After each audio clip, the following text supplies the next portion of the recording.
Hello everyone, and welcome to the Art of Attraction with Dominey Drew. Welcome back. I have a fantastic show for you tonight.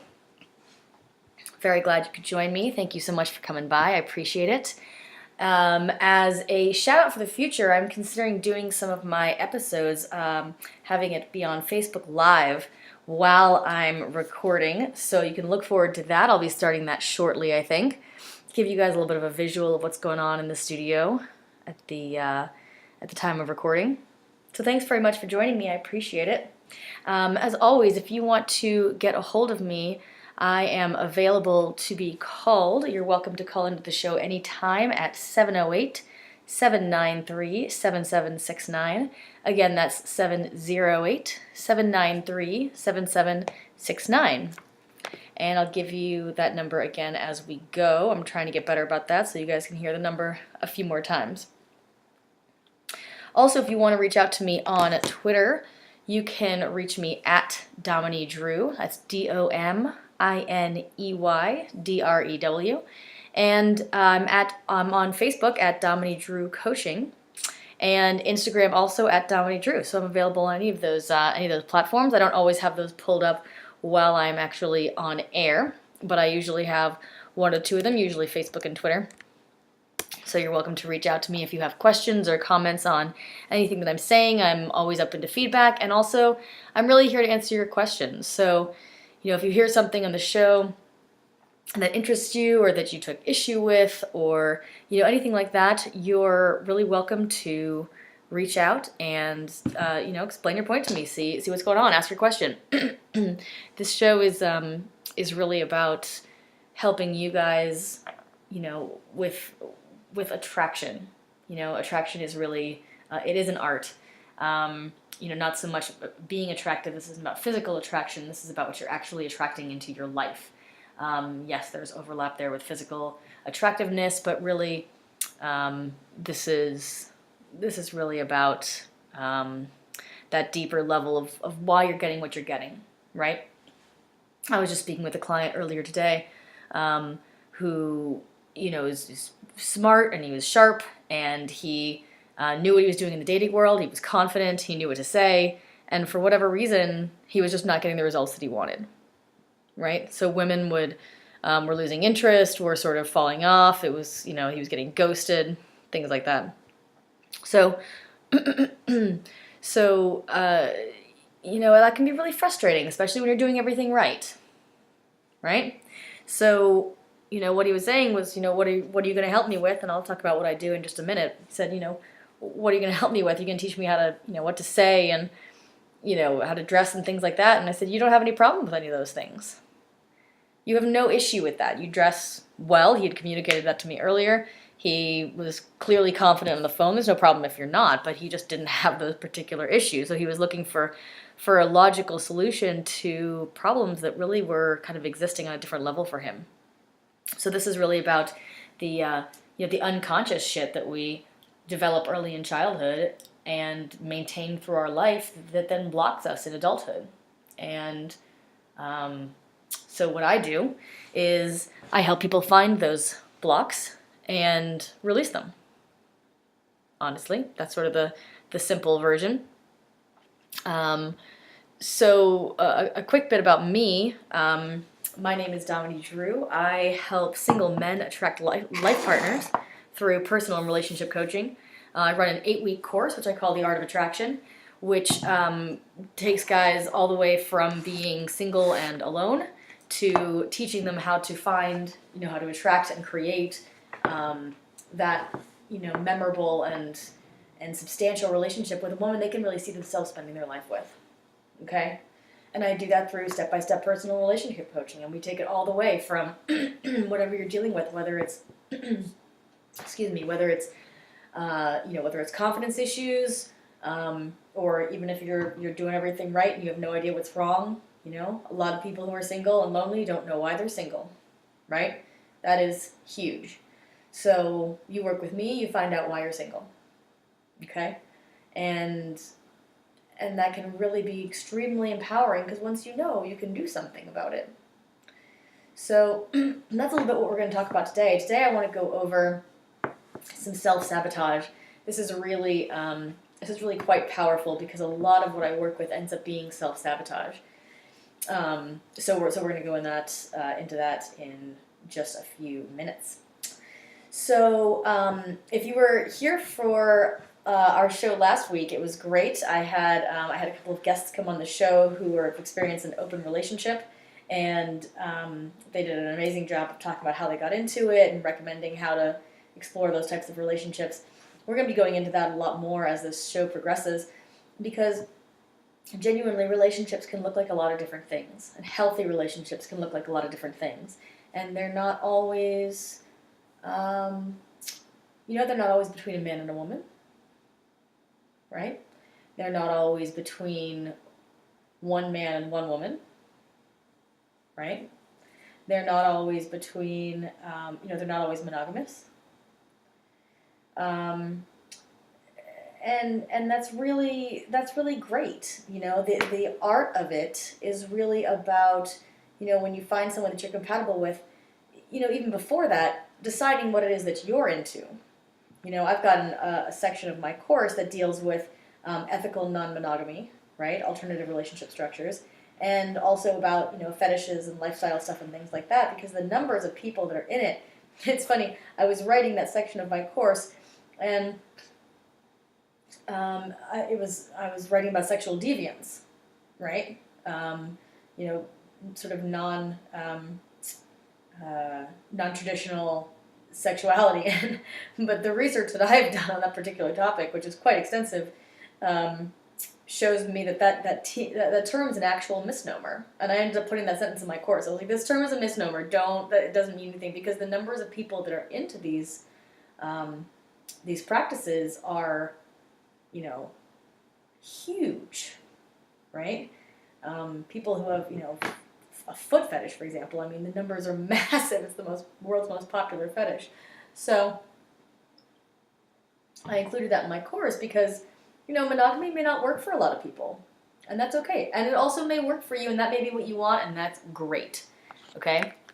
The point is having the choice. Okay? That's what it's really about. So anyway, we went into that a bit last week. I had a great episode, lots of information, and learned a huge amount about that. So the relationship structure is one thing. Before, what I was just starting to say earlier is that before you even meet someone, have that conversation of, are you interested in monogamy, are you not, is to do the self-work, right? It all starts with self-examination. Because the fact of the matter is that if you don't know what you want, then you cannot communicate it to your partner, no matter how good of a communicator you are. Okay? So this work always starts with you. It's got to be brought back to you first. And I know that's not the fun part, and the fun part is really like going out on dates and, hooking up with people and having sex. And I'm a massive proponent. I also stutter sometimes. Apologies. I'm a massive proponent of all of those things. That is great. However, I'm really a big proponent of doing it consciously. Okay? If you're just going out on the weekends and kind of fucking whatever you can find, I mean, look, if that makes you brilliantly happy, great. But I'd be amazed if that made you brilliantly happy. Not because there's anything morally wrong with it or society doesn't. Man, fuck that. That's not what it's about. It's about the fact that if you're doing it that haphazardly, then you're probably disconnected from yourself. Okay? You're probably not, taking in the meaning of, those experiences with those people. And so you're going to feel that. So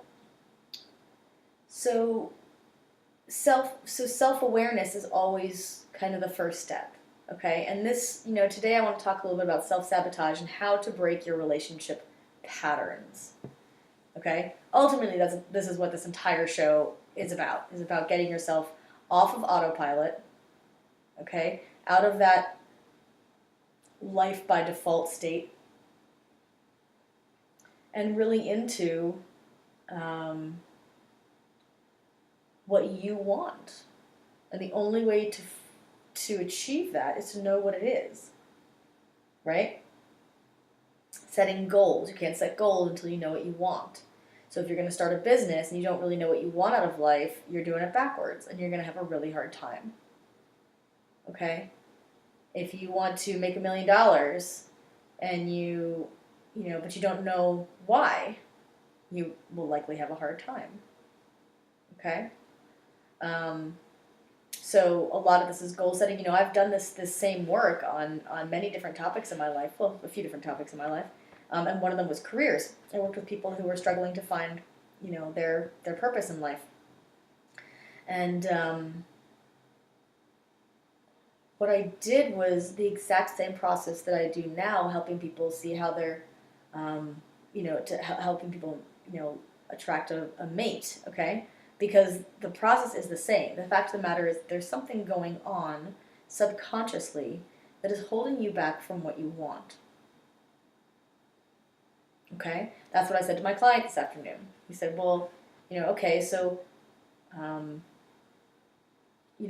are you going to, what are you going to teach me? Basically, like, how do I know that you can get me there? And I said, sure, no problem. He said, that's what he said, are you going to teach me, language and how to dress and things like that? And I said, absolutely not.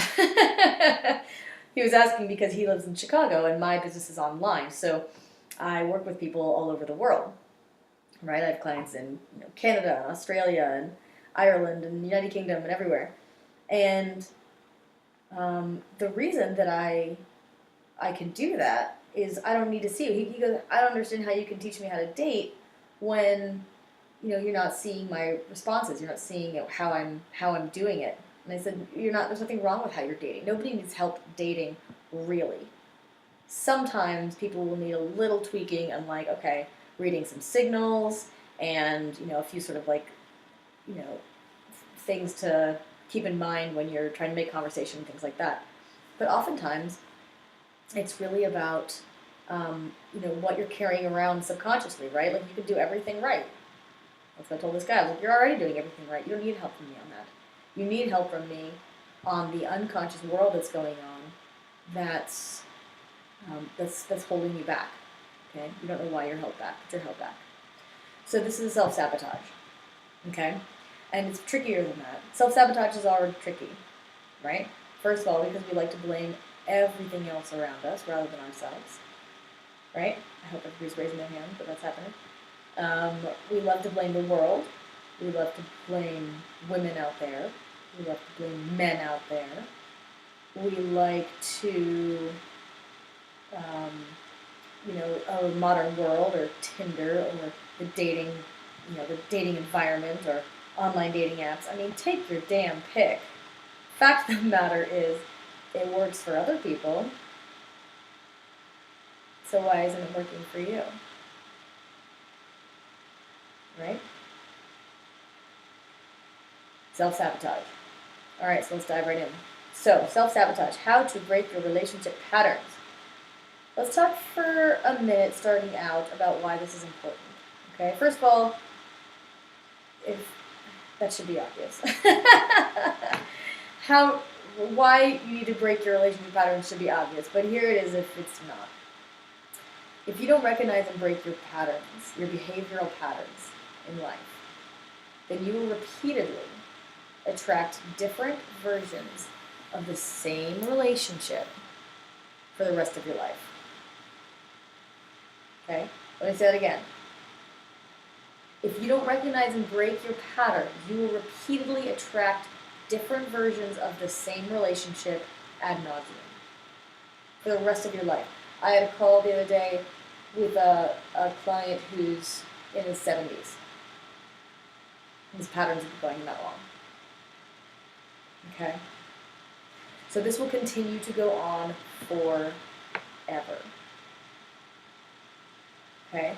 So if you don't realize what you're doing, you're just going to keep doing it.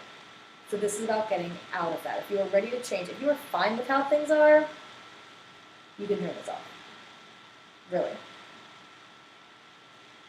If you don't think that your life has anything to do with you, or there's nothing beyond the physical world and psychology as a pseudoscience, you can turn this off. Because the fact of the matter is that until you decide that you are ready to change and you are willing to take responsibility for your life in order to achieve that, nothing's going to change, right? If you keep doing what you're doing now, you genuinely think that you'll get different results? Because you will not. Okay? If you continue the same behaviors, they will just, it's, there's just too much momentum, right? You'll just keep going. So breaking behavioral patterns is really the key to ongoing happiness. It really is. Okay, getting out of your shit. And yeah, that takes a little bit of work. You know what? And it takes being a little bit brave. And it takes facing your own shit, which a lot of people don't want to do. So props for even listening this far and, being willing to own your shit. Or being so over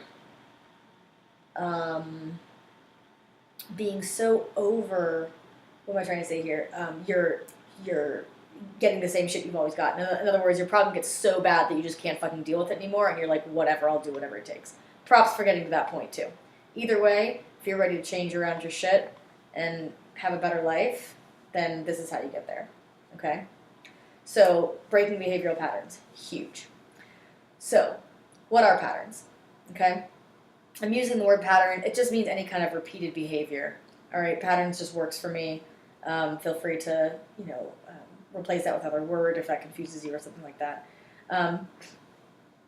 So let's talk about what they actually are. There are a couple of different elements to emotional behavioral patterns. Those are two halves of the same coin, by the way. Emotional behavioral in this example. So part of it is evolutionary. Okay. Our brain, every creature evolves to be efficient, right? To survive and to breed, right? So what we've got now is this incredibly evolved machine, okay, our physical bodies and our brain, which is just spectacular. And the way that we end up evolving to be efficient is by protecting ourselves. Okay? If we don't protect ourselves, then we die and we don't pass on our genes and evolution doesn't happen, right? Okay, so we're clear on that. So the brain's, in a lot of ways, the brain's main job is to keep us safe. Not in every way, but in a lot of ways, okay? And a lot of the way it does that is by avoiding the unknown. Okay, so back in the day, when it's been millions of years and we're living in caves and shit like that, if we didn't know what was behind a big scary rock that has a deep shadow in it, we probably weren't going to go in. Because if we did, that person probably would not pass on their genes. Because there's a saber-toothed tiger in there or some shit. Okay, so by protecting ourselves from the unknown, we save a lot of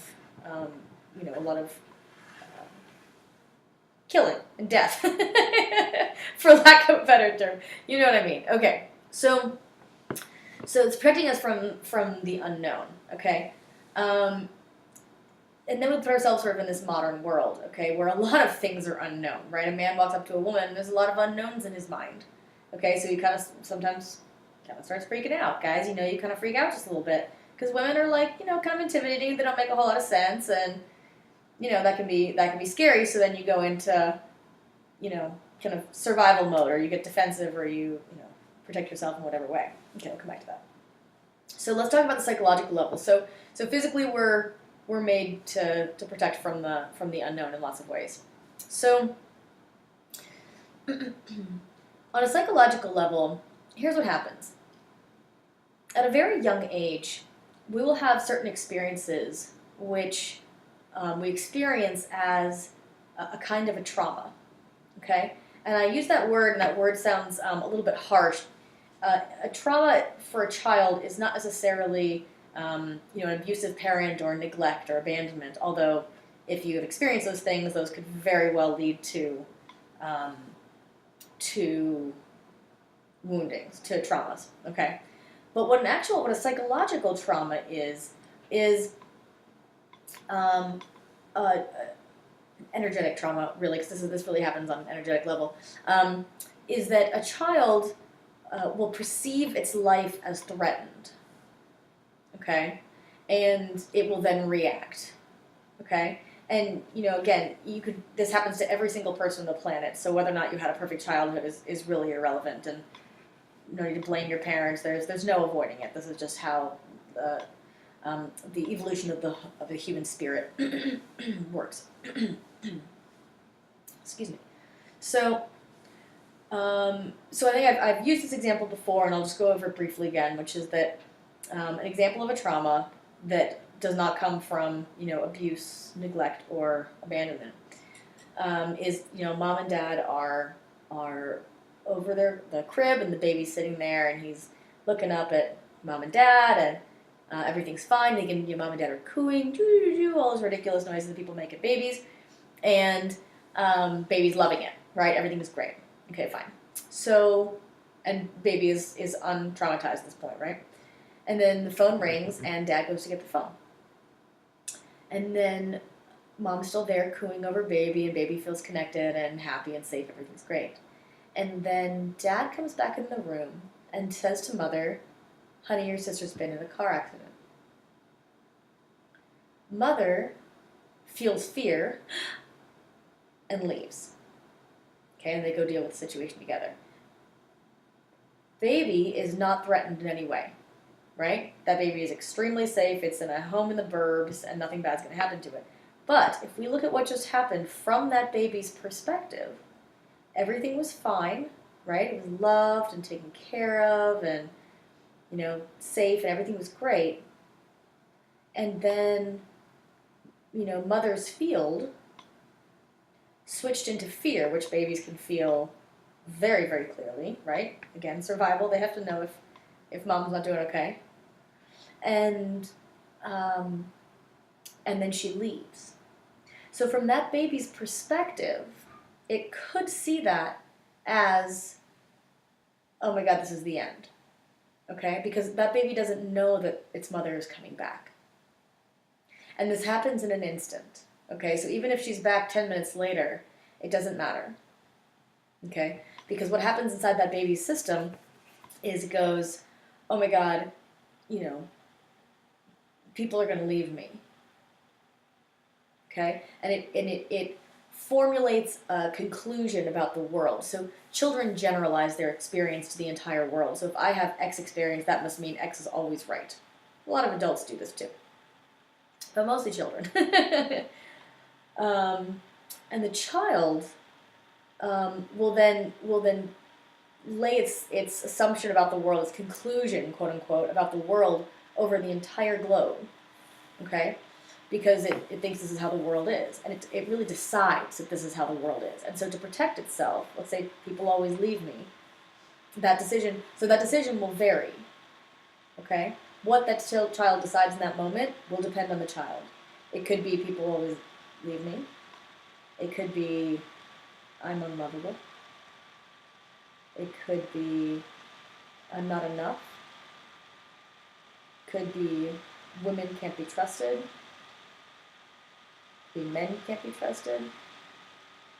It could be, it's really up to that child. Okay, and there's a lot of factors that go into whether or not that is that moment we will bring back here.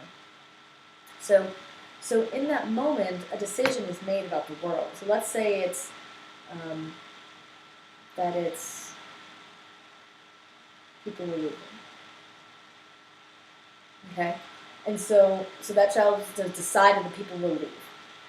Okay? And really it's a decision about himself. That would really be a resulting belief from I'm not enough for people to stay.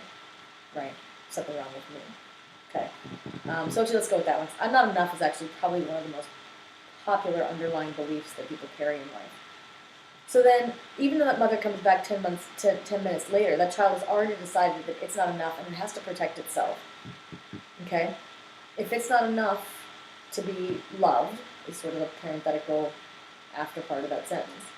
If I'm not enough, then I have to make sure that I'm a lot all the time, maybe.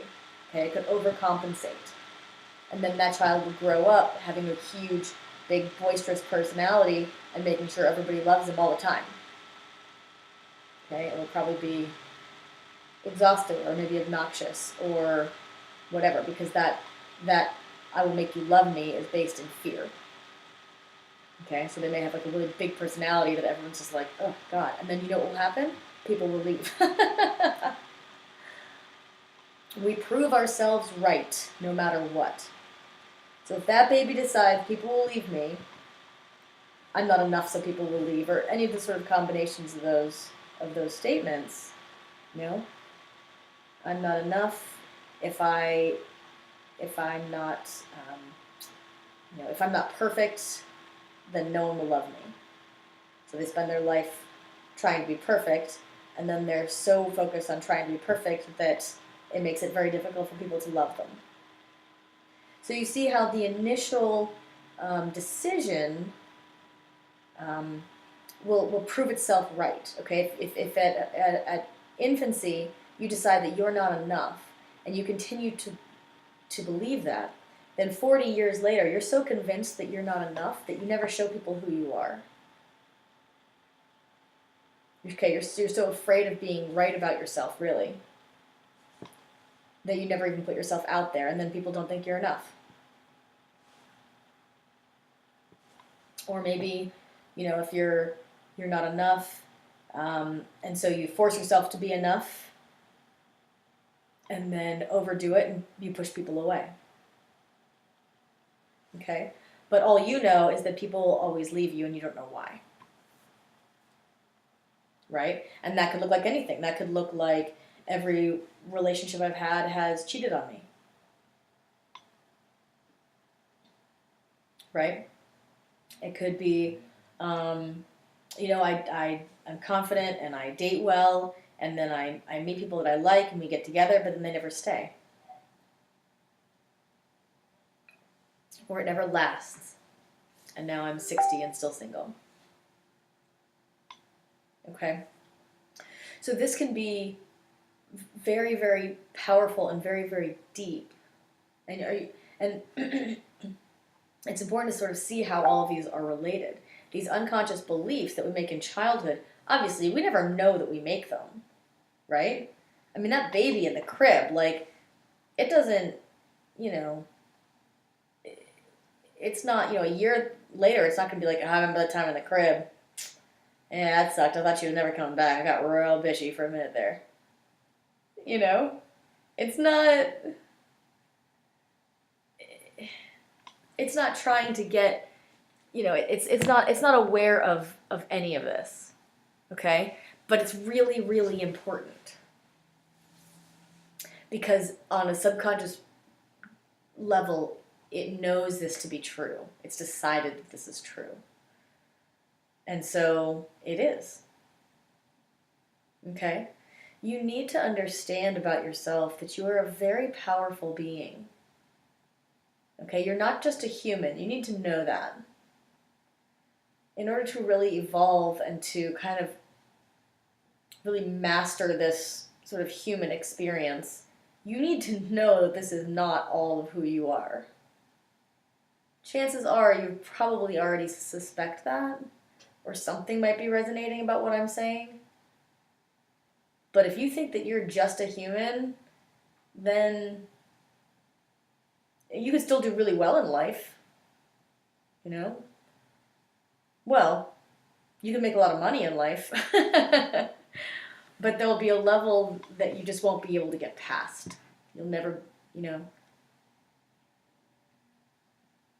there's a way in which that will limit you, because it's not accurate, right? You're not just a physical being. Okay? You have, thoughts and emotions and consciousness and other things that science hasn't quite figured out yet. Okay? Science has no idea what consciousness is or where it's located. So, but we've established it's there. We just don't have the tools to measure it yet. Okay, this is how science works, which I could go into for about another hour, but I won't. You're welcome. Okay, so again, so this is how this works. So you have these decisions that are made early in childhood, and they kind of haunt you for the rest of your life. So we start with the pattern, and we work our way backwards. Okay, the decisions are what in adulthood become patterns, become relationship patterns. Okay, those beliefs. Okay, those unconscious beliefs. I'll also just say here that your subconscious mind is a lot more powerful than your conscious mind. Okay, partially because that whole evolutionary thing. Your unconscious mind is deeper in your system. Okay, and it trumps the conscious all the time. So if you really, really, really want something, but you're subconsciously you're like, then you flat out, without exception, will never achieve it. Period. Okay? Your subconscious is very strong. It also operates a little bit differently from the conscious mind. I was going to go into this a little bit later in the episode, but I'll talk a little bit about it now. The subconscious is like is similar to like dreams, okay? And it operates on, rather than being literal, okay? Like if you think about a bench, then you can picture a bench, you can visualize it, you can hear the word bench, and you can sort of know what that means in your head. If on the subconscious level you're like bench, it may represent something. Okay, the bench could be like a place to like sit. Like it just means like something sort of warm and nurturing, and a place to like rest after like a long walk. Like you could experience all of that in one instant, right? Like like in a bench, and it's like much more than a bench. So, or the bench could symbolize stability or rest or fun, because you had those in the park when you were a kid, like whatever. But a lot of it's not so literal as the conscious mind, right? It's symbolic. So it's important when you're looking to find these patterns that you're that you know that it may not look like a sort of black and white structured type of like Tetris, right? It may be sort of unclear or vague or dreamlike, or it may feel like you're making shit up, and that's okay. That's just how it feels. Okay. So that's what patterns are and how they form. Okay. They can also be called blocks. People use that kind of term. The reason is because they do kind of block you. Their purpose is to keep you safe. Okay, so we talked about how the brain keeps. Can't tell if that sound. Sorry, this thing is. My cord is going over my seat cushion here. Anyway, hopefully you're not hearing that. So the brain's trying to keep you safe, right? And these do the exact same thing. Okay, like if people are gonna leave you as a child, then you need to have defenses in place to make sure that they never do, because if they leave you, then that's your survival. Okay, so when you have that sort of realization, oh my God, people leave me, then boom, the defenses set in. Okay, well, I need to make sure that never happens. Okay, now that can look like a couple of different things, as we were talking about a little bit earlier. That could look like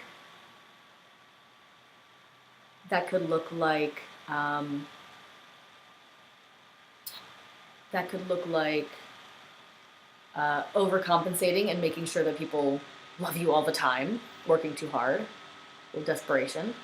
It could look like totally, like being totally aloof to protect yourself from being hurt. Right? Well, then I won't care. I'm so afraid of being hurt that I won't care about anything anymore. Okay, because the decision is, I won't get hurt again. So How you won't get hurt again is up to you.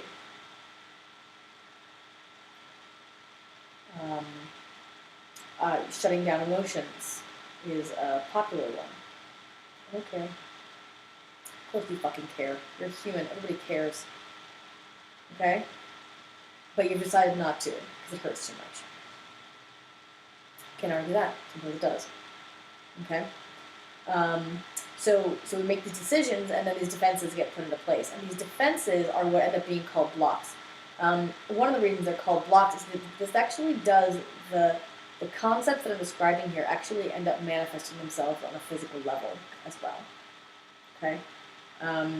The work that I've done have been a couple of different schools. One is the Barbara Brennan School of Healing, which is an intensive 4-year energy healing school. And another is called Pathwork, which is another intensive 4 or 5-year school. And I've done both. And the Pathwork was started by a woman named Eva Parakis and her husband John Parakis, who did something called core energetics. And John Parakis' work was very interesting. He would literally start his sessions out with people by having them strip down to their underwear and walk around his office. Okay?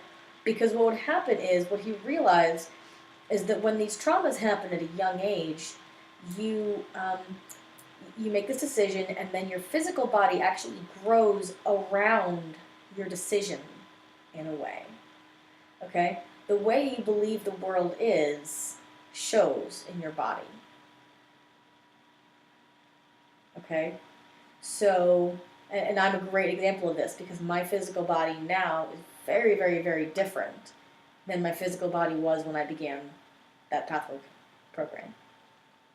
Very different. Okay? Because I shifted myself a lot, on a lot of levels. Okay? So the reason he would have people strip down their underwear and walk is to see where they're holding blocks in their body. Okay? Because where the blocks are is where the beliefs are.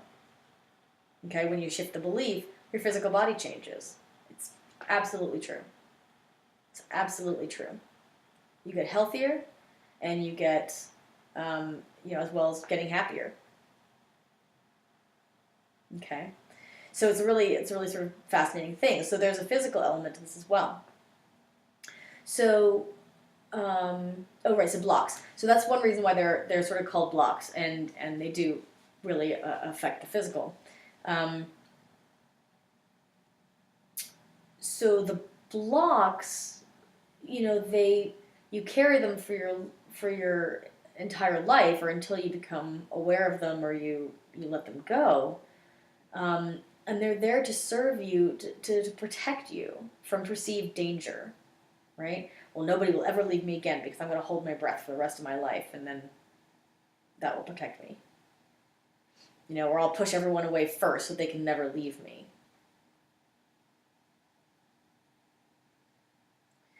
But the problem is that the danger is not real. The danger that they're protecting you from, that these unconscious beliefs are protecting you from, isn't real. That baby was fine in the crib. Okay? He didn't think that. But he was. Okay? So we draw these conclusions, and these are all made, I think, really pretty much entirely before about 7 years of age. These traumas happen quite young. So you're a child. It looks like something bad's happening. You protect yourself. It's sort of the natural way. Okay. But here we are in adulthood. Okay, and everyone's leaving you, and you're miserable because you want an ongoing relationship, or you want to be happy, or you want to be able to, share your life with someone. Or just be single and happy. I'm not more pro relationship than being single. That's just the field I work in. Okay? So let's talk about how to recognize these patterns. Okay? Recognizing the pattern and eliminating the pattern are the same step. Okay? Because all we're really doing is making you aware of what's happening. Once you're aware of it, If you want to continue, that's great. And if you don't want to continue, that's fine. Okay? If you get to the point where you're like, oh yeah, I see that I have this underlying belief that makes me, that people always leave me, and so I'm deciding to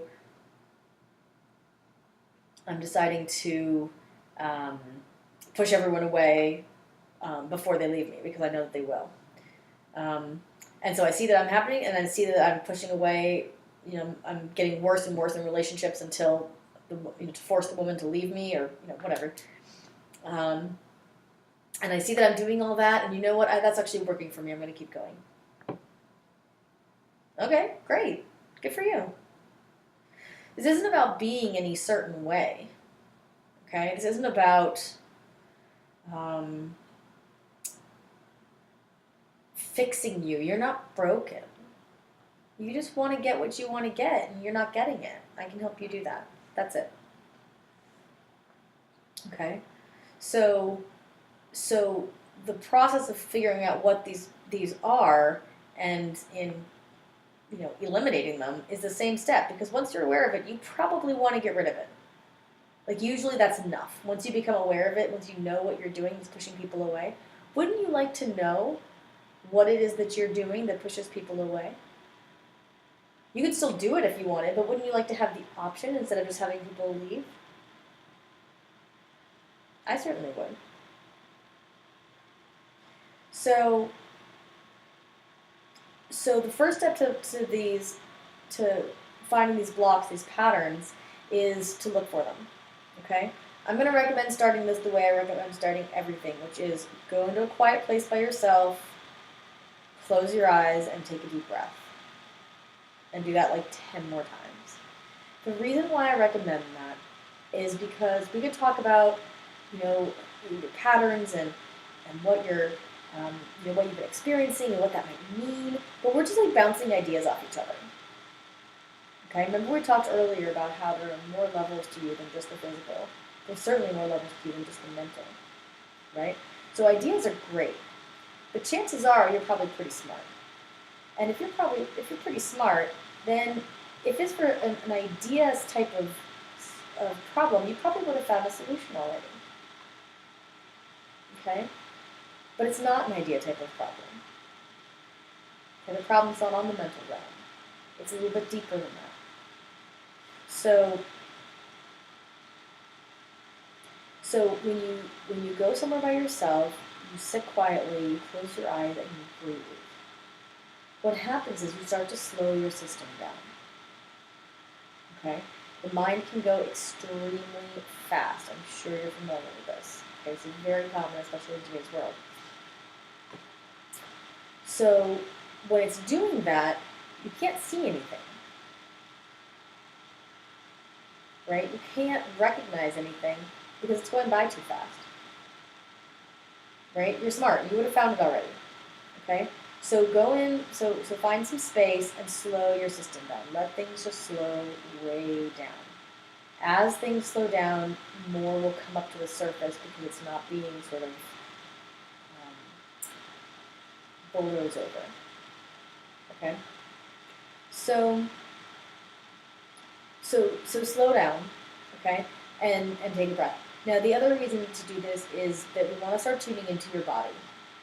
Okay, a lot of people are pretty disconnected from their body, and if you do things like yoga or meditate or anything, those are like specifically designed to connect you more with your body so that you're more present in the moment.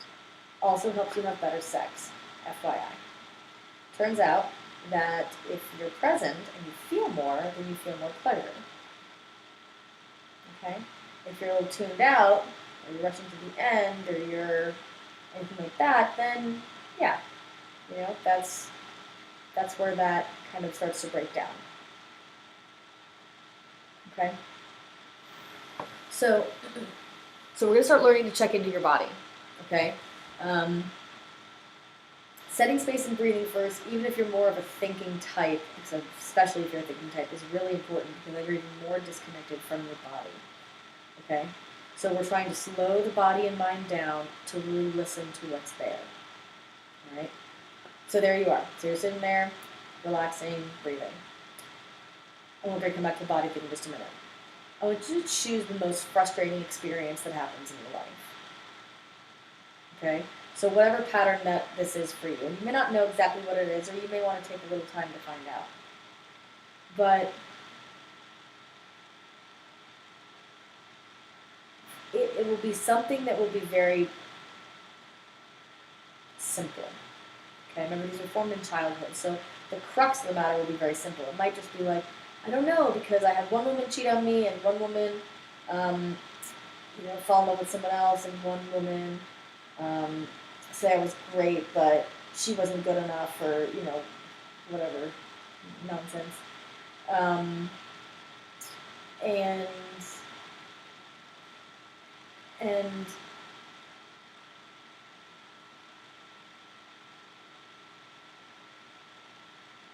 look for the kind of the common denominator. Okay, well, all those women left, right?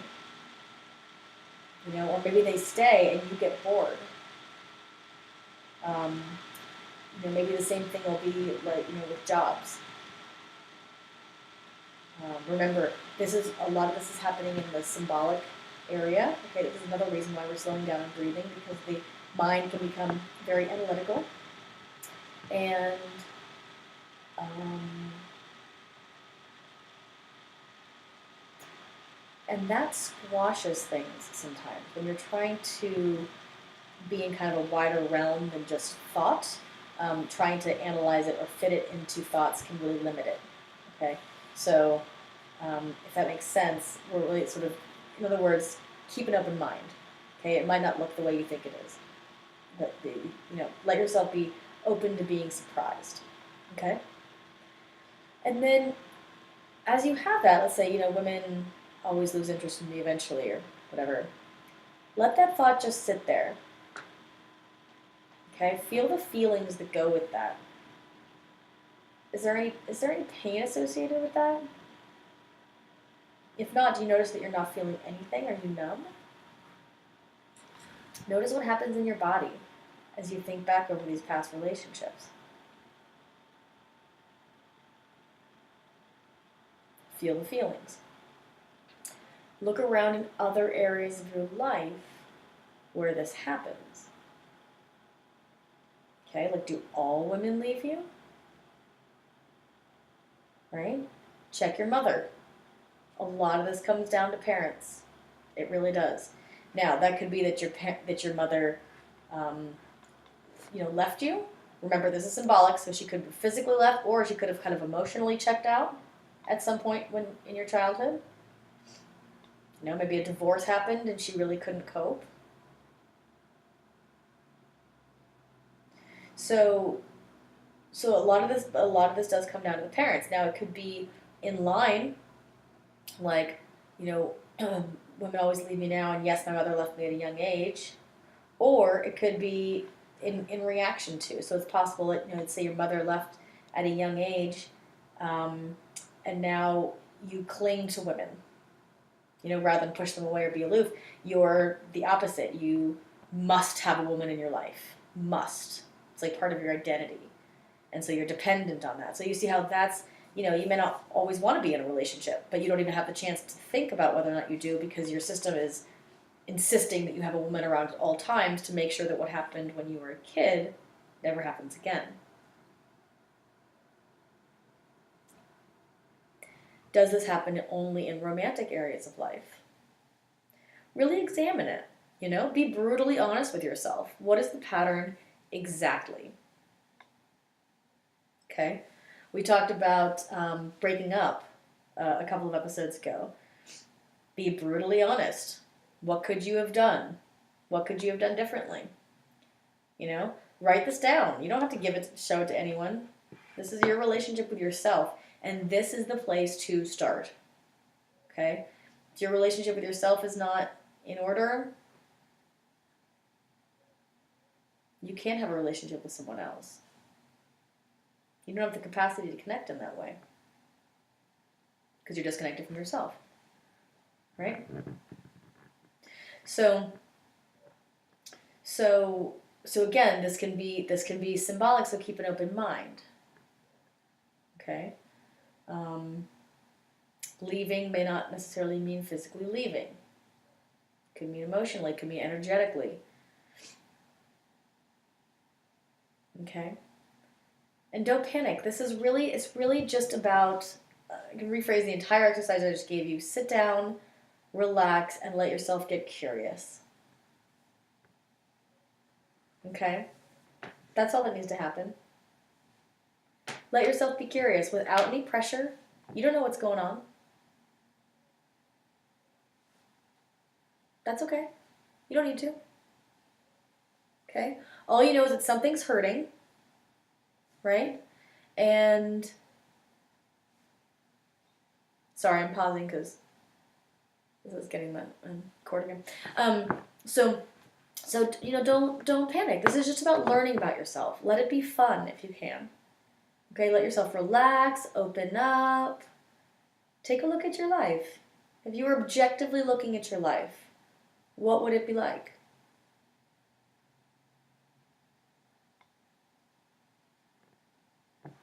Right? What would you think of it? What if somebody else were looking at your life? What would they think of it? Okay? Look for patterns. Look for patterns and then assume they mean something and assume you don't know what it is. Okay? Look for a pattern in your parents' behavior. Look for a mirroring in your own relationships of your parents' relationships. In other words, is there a similarity in your relationship with your parents' relationships with each other? Okay. It may be similar or maybe the opposite. Is there anything that's opposite in your relationships from what your parents did? Okay, because remember, you can be in reaction too. Something can happen, you can be like, oh my God, I'm never going to let that happen again. I'm going to make sure, da da da da. Or you can be like, fuck that, I'm never doing that ever again. I'm going to make sure that never happens in a totally opposite way. Okay? If you get left in childhood, you can cling to people or you can leave before they do. Both are responses to that one, stimulus. Okay? Look for the patterns in your past relationships. And go beyond that. Look for it in friendships. Jobs. See if you can find it.